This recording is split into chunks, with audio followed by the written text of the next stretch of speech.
सभी विद्यार्थियों को मेरा नमस्कार। मैं हूं गुंजन एरन और अपनी आज की इस वीडियो में हम बात कर रहे हैं क्लास 12 फिजिक्स भौतिक विज्ञान से चैप्टर नंबर 7 प्रत्यावर्ती धारा अल्टरनेटिंग करंट की, जिसमें हमारा आज का टॉपिक है प्रत्यावर्ती धारा तथा प्रत्यावर्ती वोल्टता का वर्ग माध्य मूल मान ज्ञात करके बताना, root mean square value of alternating current and alternating voltage.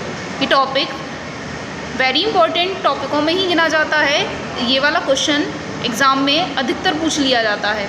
इससे पहले वाला जो टॉपिक आपने पढ़ा था मीन वैल्यू फाइंड आउट करना या फिर root mean square value find out करना, इनमें से कोई भी एक टॉपिक अधिकतर हर एक ईयर आपको पेपर में देखने को मिलेगा। सबसे पहले पढ़ेंगे वर्ग माध्य मूल मान होता क्या है। प्रत्यावर्ती धारा के एक पूर्ण चक्र के लिए धारा के वर्ग के औसत मान के वर्गमूल को, यहाँ पर जो हमें यहाँ मान लिख करके बताया है, टॉपिक का नाम है वर्ग माध्य मूल मान। तो हमें उसी ऑर्डर में ही काम को करना है। पहले धारा का वर्ग करना है, उन वर्ग वाले मानों का माध्य निकालना है और माध्य वाले मान का ब्लास्ट में मूल निकाल करके बताना है, यानी वर्गमूल निकाल करके बताना है।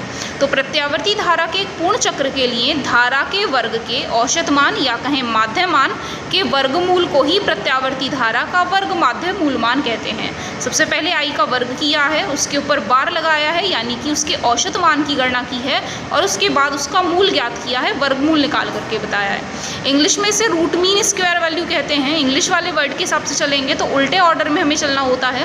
पहले हम उसका स्क्वायर टर्म फाइंड आउट करेंगे, फिर उसका मीन फाइंड आउट करेंगे और लास्ट में रूट फाइंड आउट करके बताएंगे।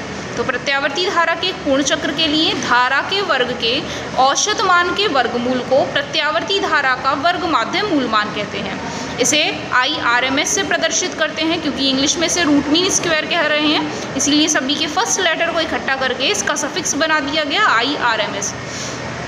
किसी चालक में प्रत्यावर्ती धारा के RMS मान के कारण उत्पन्न ऊष्मा और उतने ही निश्चित समय अंतराल में दिष्ट धारा के कारण उत्पन्न ऊष्मा के मान बराबर बराबर होते हैं। किसी प्रत्यावर्ती धारा की रूट मीन स्क्वायर वैल्यू के कारण जितनी भी ऊष्मा उत्पन्न हो रही है और उतनी ही समय के लिए यदि दिष्ट धारा प्रवाहित कर दी जाए तो उससे जो उत्पन्न ऊष्मा का मान है वह लगभग बराबर बराबर होता है। यानी कि प्रत्यावर्ती धारा की जो रूट मीन स्क्वायर वैल्यू है, RMS वैल्यू है, उसको हम दिष्ट मान के बराबर मान करके चल सकते हैं, दिष्ट मान के जैसा ही मान सकते हैं, या फिर प्रभावी या फिर आभासी धारा का नाम भी इसे दिया जा सकता है। वर्ग माध्य मूल मान को समतुल्य दिष्टमान, प्रभावी धारा या आभासी धारा के नाम से जाना जाता है।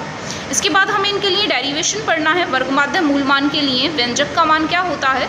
तो प्रत्यावर्ती धारा पूर्ण चक्र हेतु वर्ग माध्य मान हमें ज्ञात करना है। I स्क्वायर का बार पहले हम निकालेंगे। वर्ग माध्य मान निकालने के बाद जो हमारा आंसर आएगा उसका हम मूल निकाल लेंगे, तो वर्ग माध्य मूल मान को वह प्रदर्शित करने लगेंगे। पहले वर्गों का माध्य निकालेंगे, तो वर्ग का माध्य निकालेंगे तो फॉर्मूला लिखेंगे 0 से t I स्क्वायर dt। जब हमें केवल I बार निकालना होता था तो I dt रखते थे। इस बार I स्क्वायर का बार निकालना है तो I स्क्वायर dt रखेंगे, बटे में कुल समय अंतराल 0 से t dt का मान। यहाँ dt का जब भी समाकलन करते हैं 0 से t के सापेक्ष तो यह आंसर t देते हैं, तो 1/t हमने बाहर निकाला। I का मान I0 साइन ओमेगा t होता है। जब उसका वर्ग करेंगे तो I0 का वर्ग साइन स्क्वायर ओमेगा t हमें मिलेगा। समाकलन में लिमिट 0 से t ही चल रही होगी। इसको सॉल्व करना सीखेंगे कि इसके आगे का काम हमें कैसे करना है, इस समाकलन को कैसे हल करके बताना है। तो यहाँ हमने वर्ग माध्य मूल मान को निकालने के लिए सबसे पहले वर्ग माध्य मान की गणना करनी है। I स्क्वायर बार की वैल्यू समाकलन में 0 से t I स्क्वायर dt बटे समाकलन में 0 से t dt। dt का समाकलन जब 0 से t के सापेक्ष करेंगे तो t के बराबर मिलेगा, क्योंकि dt का समाकलन t के बराबर आएगा। लिमिट लगाएंगे 0 से t तो हमें हल करके मिलेगा t-0, यानी t के ही बराबर। I का मान I0 साइन ओमेगा t होता है। जब उसका वर्ग करके लिखेंगे तो I0 square sine square omega t हमें मिलेगा। यहाँ I0 स्क्वायर कांस्टेंट वैल्यू को रिप्रेजेंट करते हैं, तो I0 स्क्वायर को बाहर निकाल लें। t पहले से बाहर है, 0 से t अंदर बचेगा साइन स्क्वायर ओमेगा t गुणा में dt। यह मान जब तक घात में दे रखा है तब तक हम इनका समाकलन नहीं कर सकते हैं, तो हमें यहाँ एक फॉर्मूला इस्तेमाल करना है, cos 2 ओमेगा t। या हम सीधे सीधे पहले फॉर्मूला पढ़ें तो cos 2x का फॉर्मूला होता है 1 माइनस 2 साइन स्क्वायर x। यदि हमें यहाँ से साइन स्क्वायर x का मान निकालना है तो -2 साइन स्क्वायर x को इस पक्ष में इकट्ठा कर लें, तो 2 साइन स्क्वायर x बराबर 1। cos 2x को इस पक्ष में लेकर के आएंगे -2x। केवल साइन स्क्वायर एक्स का मान निकालना है, तो ये जो दो गुणा में लिखे हैं इन्हें पक्षांतर करके बटे में पहुंचा दें, तो साइन स्क्वायर एक्स की वैल्यू हमें मिलेगी 1 माइनस कॉस 2x अपॉन में 2। यदि इसकी तुलना इस मान से करेंगे तो x की जगह पर ओमेगा टी आ रहा है। इन्हें आगे मानों को बदल करके लिखें तो 0 से t sine square omega T की जगह बदल के लिखा जा सकता है 1 माइनस कॉस 2 गुणा x का मान यहाँ ओमेगा टी के बराबर है और बटे में 2। तो यहाँ पर यह मान हमने वर्ग से हटा करके गुणांक में बदल करके बताया है, जिसका समाकलन हम आसानी से कर पाएंगे। ये तो कांस्टेंट है, इसको भी बाहर निकाल लें, तो आई नॉट स्क्वायर बटे 2t। समाकलन के अंदर बचेगा 0 से t, 1 के साथ अलग गुणा कर लें 1 dt, माइनस में समाकलन में 0 से t दूसरे वाले मान कॉस 2 ओमेगा टी के साथ dt को हम अलग लिखें। अब इनका समाकलन करना आसान है, dt का समाकलन करेंगे t के बराबर cos omega T, 2 omega T का समाकलन करेंगे तो कॉस x का समाकलन साइन x के बराबर होता है, और जो x का गुणांक होता है, जैसे कि t का गुणांक यहाँ 2 ओमेगा है तो उतना हमें भागफल में लिखना होता है। तो इन्हें आगे हल करेंगे तो आई नॉट स्क्वायर बटे 2t, ये वाला मान तो कांस्टेंट है, ऐसे ही रहेगा।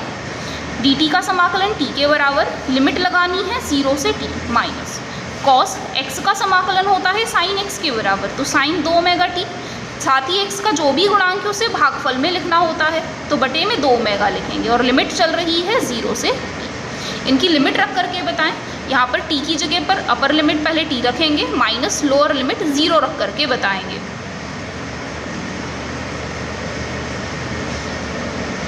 तो हमें मान हल करके मिलेगा आई नॉट स्क्वायर बटे 2t, तो बाहर पहले से चल ही रहा था, t की जगह पर कैपिटल T माइनस 0। आगे वाले मान में 1 बटे 2 ओमेगा तो बाहर निकाल लेंगे, क्योंकि पीछे वाले पेज पर हमें मिला था साइन 2 ओमेगा टी बटे 2 ओमेगा और लिमिट लगानी है 0 से t। तो यदि 2 ओमेगा को बाहर लिख लिया जाए, t की जगह पर लिमिट लगाएंगे तो अंदर मान मिलेंगे sine 2 omega capital T minus sine 2 omega की गुणा 0 से करेंगे तो साइन 0 के ही बराबर हमें मिल जाएगा, बराबर होगा आई नॉट का वर्ग।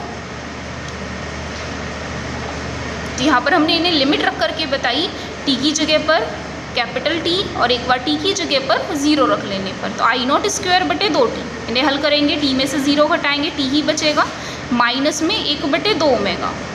इन्हें आगे हल करने के लिए t की जगह पर मान लगा लें, t का मान बराबर होता है 2 पाई बटे ओमेगा के, तो 2 पाई बटे ओमेगा माइनस साइन 0 का मान 0 के ही बराबर होता है। यह बराबर होगा आई नॉट स्क्वायर बटे 2t गुणा में t माइनस 1 बटे 2 ओमेगा। इन्हें हल करेंगे तो ओमेगा से ओमेगा हमारे कैंसिल आउट हो जाएंगे।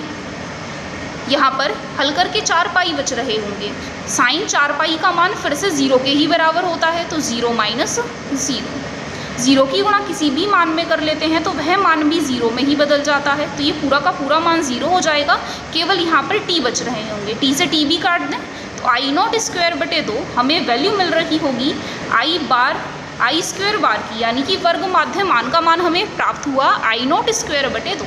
हमें रूट मीन स्क्वायर वैल्यू निकाल के बतानी है, RMS फाइंड आउट करना है। आई RMS का मतलब होता है वर्ग माध्य मूल मान।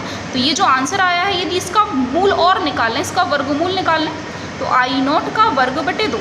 ऊपर वाली संख्या पर तो वर्ग है, इसे हल किया जा सकता है, लेकिन नीचे वाली संख्या को हल नहीं किया जा सकता है, इसे बटे में हमें रूट 2 ही लिखना पड़ेगा। तो हमें आई RMS की वैल्यू मिलेगी आई नॉट बटे में रूट 2। यही आपका काम करेंगे आई RMS का, यही फॉर्मूला आपको मिल जाएगा, I RMS equal I naught upon root 2 का भाग यदि हम 1 में कर लेते हैं तो सॉल्व करके हमें वैल्यू मिलेगी 0.707 आई नॉट। इस वैल्यू को आप चाहें तो आई नॉट अपॉन रूट 2 भी लर्न कर सकते हैं, और चाहें तो इसे न्यूमेरिकल वैल्यू में 0.707 आई नॉट भी लर्न कर सकते हैं। इसी तरीके से यदि हमें प्रत्यावर्ती वोल्टेज का वर्ग माध्य मूल मान ज्ञात करना होता तो आई और वी में केवल क्या डिफरेंस होता है, जैसे I naught sine omega t I के लिए मान रखते हैं, ऐसे ही वी के लिए मान V naught sine omega t रखना पड़ेगा। यानी केवल आई को आई वी से रिप्लेस करना है और आई नॉट को वी नॉट से रिप्लेस करना है। तो इसी तरीके से यदि हम वी आर एम एस भी फाइंड आउट करके बताएंगे तो वी आर एम एस के लिए रिलेशन मिलेगा वी नॉट अपॉन रूट 2 या फिर 0.707 वी नॉट। तो ये दो रिलेशन आपको मिल जाएंगे आई आर एम एस के लिए, जैसे कि हमने डेरिवेशन किया है आई आर एम एस के लिए। बिल्कुल इसी तरीके से डेरिवेशन आप वी आर एम एस के लिए भी कंप्लीट कर सकते हैं।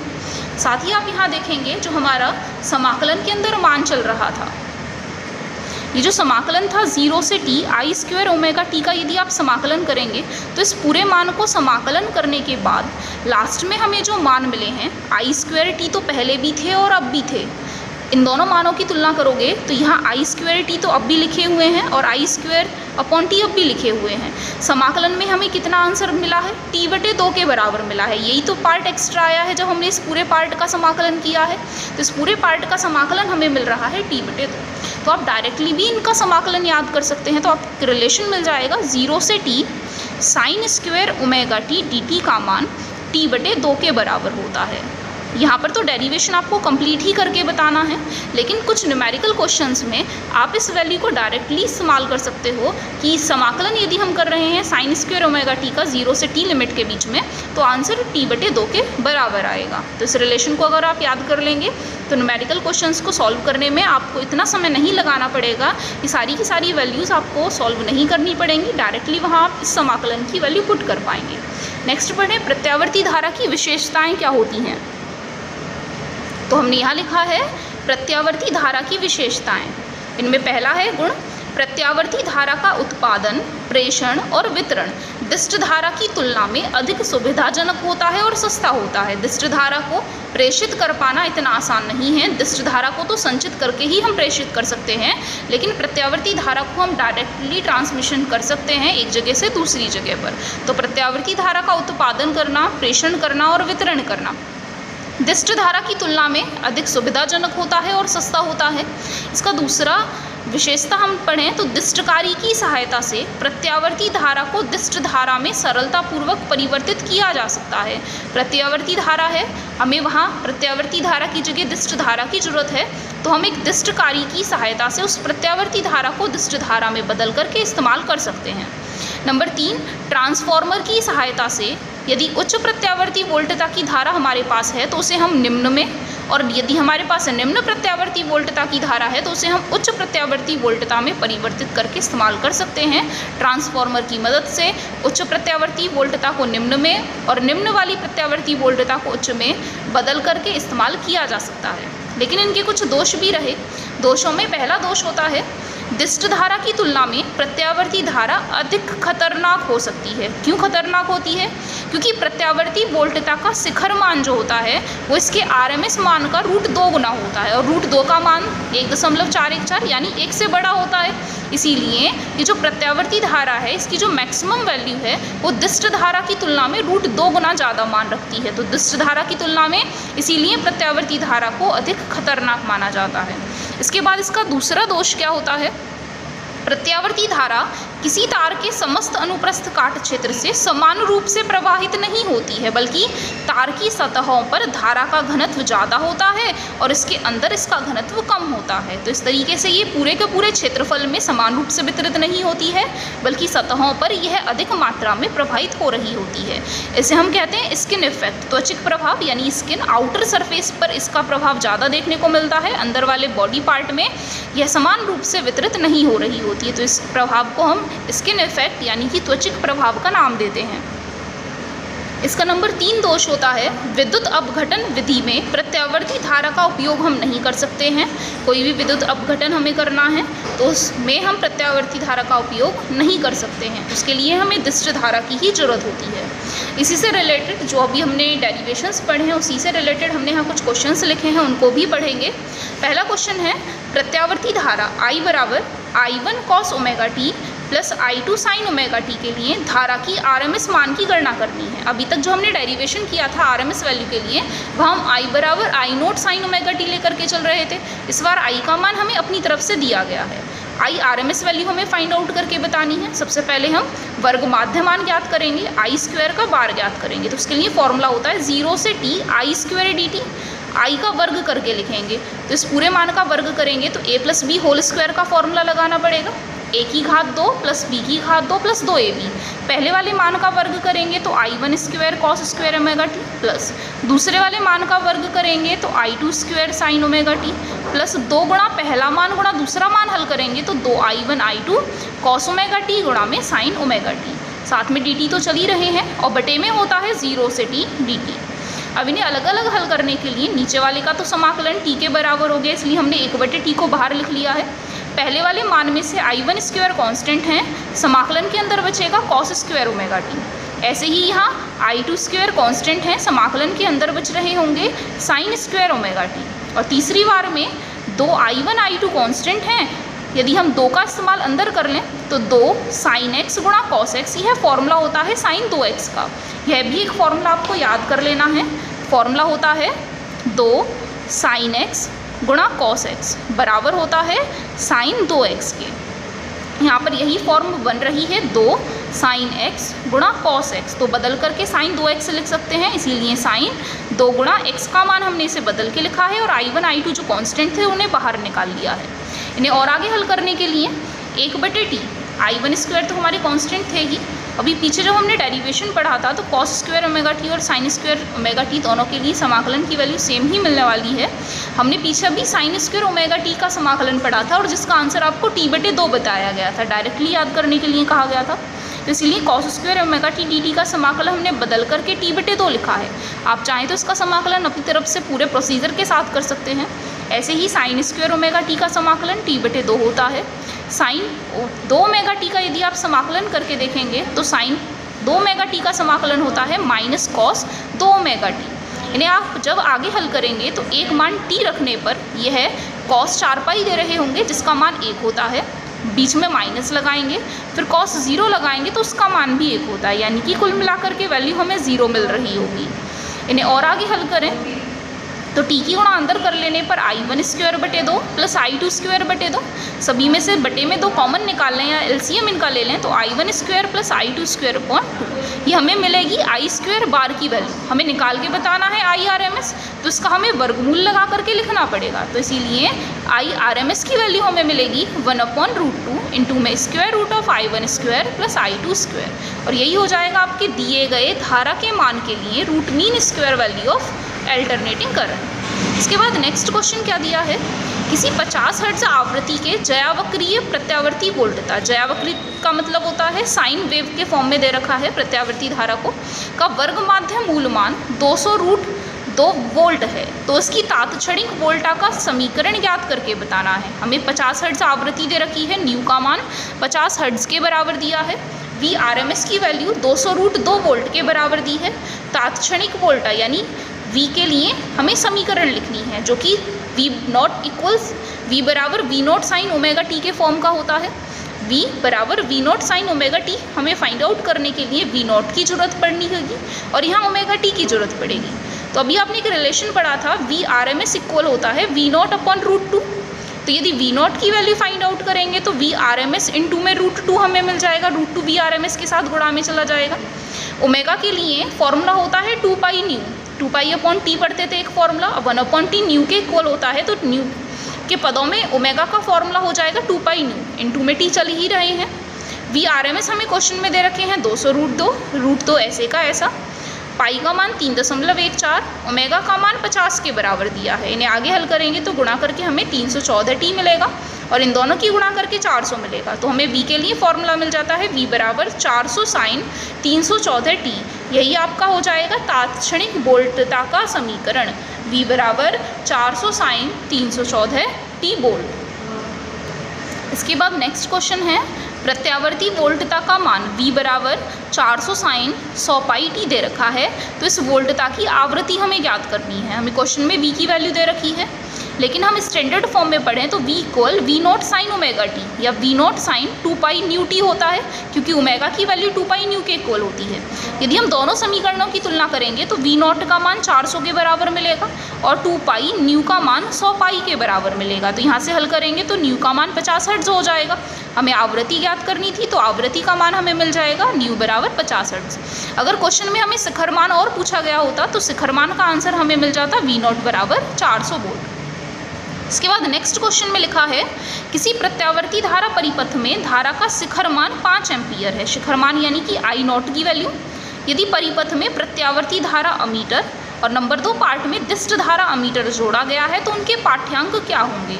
जब हम प्रत्यावर्ती धारा को प्रवाहित कर रहे हैं उसमें हमने प्रत्यावर्ती धारा को अमीटर जोड़ा है, तो IRMS की वैल्यू के लिए फॉर्मूला होता है I नॉट अपॉन √2।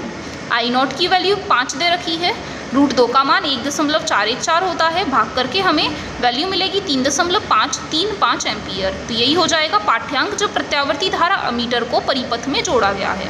लेकिन जब हम दिष्ट धारा अमीटर को उसके साथ जोड़ रहे हैं तो दिष्ट धारा अमीटर धारा के औसत मान को जोड़ करके बताता है, लेकिन प्रत्यावर्ती धारा का औसत मान तो हम पढ़ चुके हैं कि वह 0 के बराबर होता है। जब दिष्ट धारा अमीटर का काम है उसके औसत मान को लिख करके बताना, और औसत मान प्रत्यावर्ती धारा के लिए 0 होता है, तो इसलिए उस पर जो पाठ्यांक आ रहा होगा वह 0 के बराबर आ रहा होगा। इसके बाद इसमें नेक्स्ट क्वेश्चन क्या लिखा है, किसी परिपथ में वोल्टता का वर्ग माध्य मूल मान Vrms की वैल्यू 220 वोल्ट दे रखी है, शिखर मान ज्ञात करना है। हमारे पास फॉर्मूला है Vrms equal V0 upon √2। Vrms question में गिवन है, V0 फाइंड आउट करना है, तो √2 की गुणा करनी पड़ेगी, गुणा करने पर आपको आंसर मिल जाएगा। इसके बाद नेक्स्ट क्वेश्चन में क्या लिखा है, प्रत्यावर्ती धारा परिपथ में धारा का मान I बराबर 3 sin 2πt एम्पियर के बराबर है। फर्स्ट पार्ट में धारा का वर्ग माध्य मूल मान पूछा गया है। सबसे पहले हमें I0 की जरूरत पड़ेगी, जब भी हम Irms फाइंड आउट कर पाएंगे, क्योंकि Irms का फॉर्मूला I0 अपॉन √2 होता है। तो पहले I0 की हमें ज़रूरत पड़ेगी। I बराबर क्वेश्चन में 3 sin 2πt दिया है, और स्टैंडर्ड फॉर्म में I इक्वल I0 sin 2π न्यूटी होता है। अगर दोनों का कंपैरिजन करेंगे तो I0 का मान 3 के बराबर मिलेगा और 2π न्यू का मान 2π के बराबर मिलेगा। तो यहाँ से I0 का मान हमें 3 के बराबर मिला। Irms की वैल्यू I0 अपॉन √2 होती है, वैल्यू फिर से कैलकुलेशन करेंगे आपको Irms की वैल्यू पता चल जाएगी। तो ये तो हो गया वर्ग माध्य मूल मान। लेकिन हमें सेकंड पार्ट में पूछा है t बराबर 1/2 सेकंड पर धारा का तात्क्षणिक मान क्या होगा, और तात्क्षणिक मान तो ये I के द्वारा ही प्रदर्शित किया जाता है। इसीलिए जो हमें इक्वेशन क्वेश्चन में दे रखी है I बराबर 3 sin 2πt, उसमें हम t बराबर 1/2 सेकंड लगाएंगे तो 1/2 सेकंड पर हमें तात्क्षणिक मान प्राप्त हो जाएगा। तो I बराबर 3 sin 2π गुणा t की जगह पर 1/2 रखना है, 2 से 2 कट जाएगा तो यहाँ sin π बचेगा, और sin 180 का मान 0 के बराबर होता है। तो 0 की गुणा किसी भी मान में करेंगे तो फिर से हमें आंसर 0 ही मिल रहा होगा। इस तरीके से हमने कुछ न्यूमेरिकल क्वेश्चंस कंप्लीट किए जो आपके पढ़ाए गए टॉपिक से ही रिलेटेड थे। इसी से ही रिलेटेड एक एग्जाम्पल आपकी बुक में पेज नंबर 236 पर दिया गया है, एग्जाम्पल नंबर 7.1, उसको भी आज आप कंप्लीट करेंगे। आज केवल इतना ही काम पढ़ेंगे, तो आज के लिए इतना ही। धन्यवाद।